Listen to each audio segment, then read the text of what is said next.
This week on Impact, the Ministry of Tourism and Entertainment prepares to roll out a radical plan that will see entertainment events, including dances and stage shows, being rated according to categories agreed by industry stakeholders. The rating categories are similar to those which obtain for production in film and the theatre industries, and this will serve as both a guide to sponsors and patrons on exactly what the particular event intends to serve up under the banner of entertainment. The idea for this plan sprung from the very fertile mind of the State Minister in charge of entertainment, the Honourable Damion Crawford. He'll join me to flesh out the plan and discuss the purpose. Industry players get in on the act as well, and they'll react to the ramifications of this very bold attempt to bring structure and order to the entertainment industry. More after the break.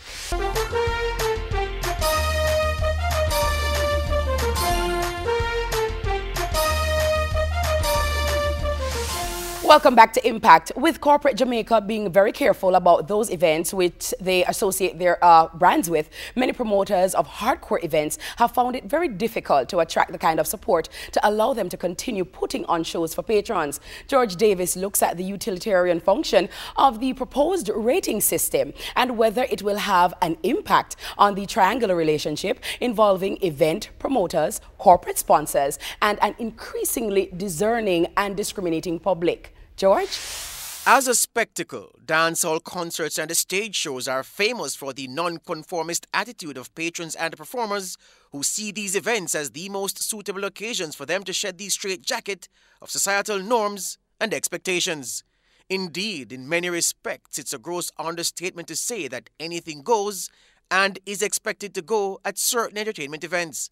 But that freedom of expression and conduct has created several problems in the past, with many sponsors not wanting to associate their brand with what is considered standard forms of entertainment inside these arenas and venues.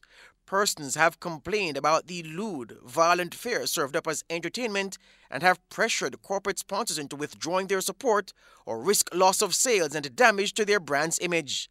Now, entertainment events are facing up to a new regime where they'll be categorized and rated according to a system devised by industry stakeholders and the government. The proponents say this will allow sponsors to know upfront what they're getting into when agreeing to provide support to certain events. Parents and guardians can also now be aware of the category of event their children or wards are leaving home to attend. But some industry players fear that the rating system will drive away support from them, especially for events which have a hardcore element but do not cross the hardcore threshold. They say the rating system is seeking to put entertainment and especially dancehall music in a box. Are their fears genuine, or are they overreacting? For Impact with Miss Kitty, I am George Davis.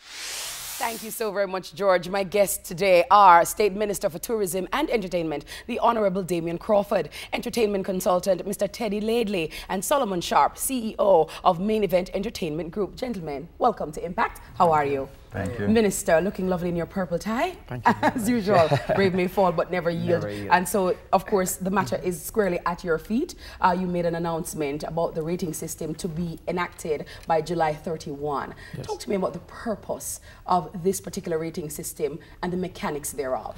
Well, first we have to understand the importance of events as it relates to the entire entertainment industry.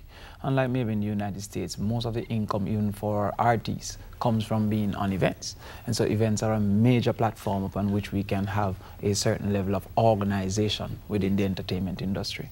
That being the case, there has always been a reason for a client, a consumer, not to be unduly exposed. And that's one of the bases upon which we're putting the rating system, to prevent unneeded and unwanted exposure.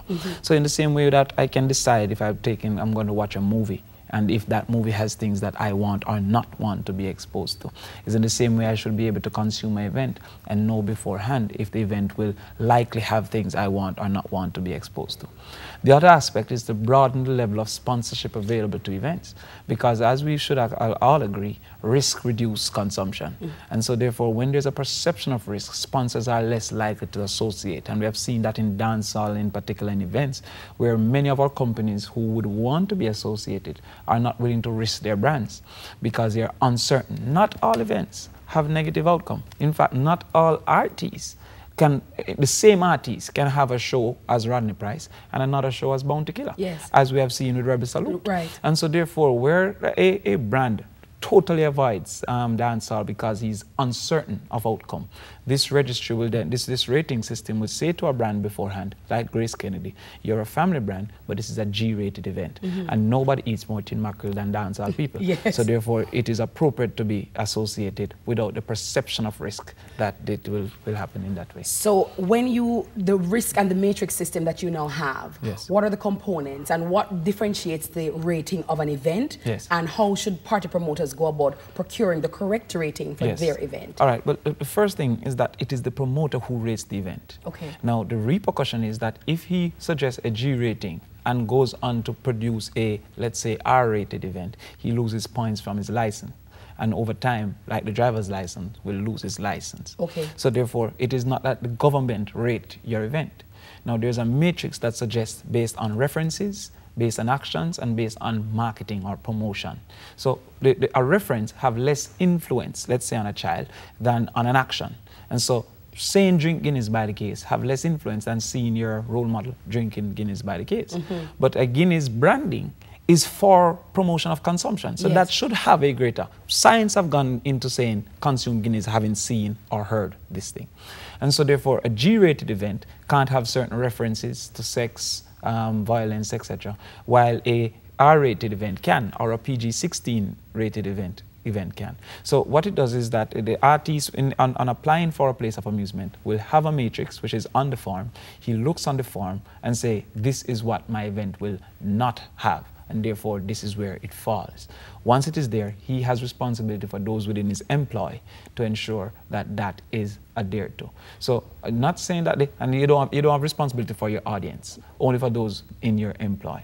So therefore, if you say no indecent languages at this event, and therefore it is G, then what happens is that you must, in your contract to your artist, say there is no indecent language. If you say no alcohol consumption, then even if he is, and I say alcohol by the artist on stage, then he might have to have it in a brown paper bag instead of going up directly. So that as a parent who haven't had that conversation with my child as yet about alcohol and the benefits or negatives of it, will not be automatically exposed to that kind of thing. Let me bring in entertainment consultant, Mr. Teddy Ladley.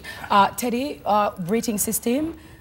I have no problem with the rating, but rate me because I have liability insurance for the patrons who come. Rate me because I'm now able to attract investment, so I don't have to be holding on to a sponsor. Rate me because I take a moral stand long before you're telling me. Rate me because I'm creating employment. Rate me because I am there with the environment, that I'm not damaging it. Yes. That's what I'm saying, rate me on. Because I know, long before, and I said, we know where the spots were. You're not going to see a video light at start time. So we know that. You're not going to see a video light at a turntable waterfall. We know, people already know that. My argument is, let the parents, let the promoter, that's their responsibility.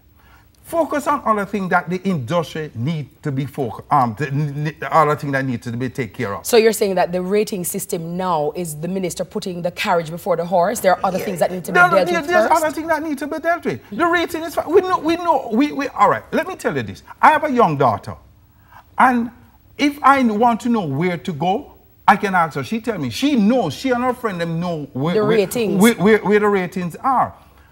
So as a responsible parent, if I'm going to allow my child to come out of the house, it's my responsibility as a practicing parent to find out. So I don't need, what I like in terms of what Damion is saying, is that the licensing authority that issues that license, reinforce them, give them some more power, give them, so that means, as he said, when you go there as a promoter, and you said, this is my rating, right? This is what my event is. And if you go contrary to what he says, penalize him in the 3 strikes that are out. The first time you said this, we'll give a warning. The second time, no, I don't think you have a point system. A point system, hit him where it are. You no longer promote no event because the 3 strikes you're out. So therefore, you will conform. What I want to see happen in terms of the rating, rate me, so therefore I can get benefit for my event, that things can step up to the plate. Let me bring in Solomon on this one. Solomon, do you agree with Mr. Ladley? Or what are your views on the rating system as it is now? Are the tenets or is the matrix system the right way to judge and rate an event? We'll have to start somewhere. Yes. So I think I have no issues with it. I have no issues where we're starting. What it then does, it gives everybody, all the players in the industry, to come into play. So if you look at the film industry, if we were to take a lead from, there's G, there's PG, but then there's PG-16, yes. There's R, then etc., right? So when you watch cable, right, Flo knows that they have to have all the ratings, and there's TV, MA, this, that, and the other. We then have the opportunity, with using a cable remote, to set what it is that you want to see or don't want to see, because you know what you're getting into. So I've been in the event industry for over 25 years now. I've had a situation where my bar people showed up once and said they're bringing a surprise, and they brought strippers. Now, we never advertised strippers on the flyer. Yes. But the guy said it was a hit. The guys in the bar were having a great time, you know. So as people would say in the streets, a bar sell-off, and everything was great for us as a promoter. But in hindsight, right, we never did all the right risk mitigation against. So my sponsor could have came to the event and said, my branch. That's not what we signed up for. That's not what we signed up for. Yes. So the players in the industry, so too many people are popping up tomorrow and saying that they're promoters, right? As Teddy said, do they have insurance? Did they get approval from the fire marshal? Did they get their KSAC license? Do they have police, etc., etc.? So when you put that rating thing in, it comes with a checklist, because not everybody in the industry is privy to a checklist. All right, we're going to take a break, gentlemen, because a very salient point that you just touched, Solomon, because nowadays it seems like there are more promoters than patrons. Everybody now is a promoter, and a full-time promoter as well. So like we have too many suitcase promoters. So we're going to talk about that right after the break. You're looking and watching Impact right here on TVJ.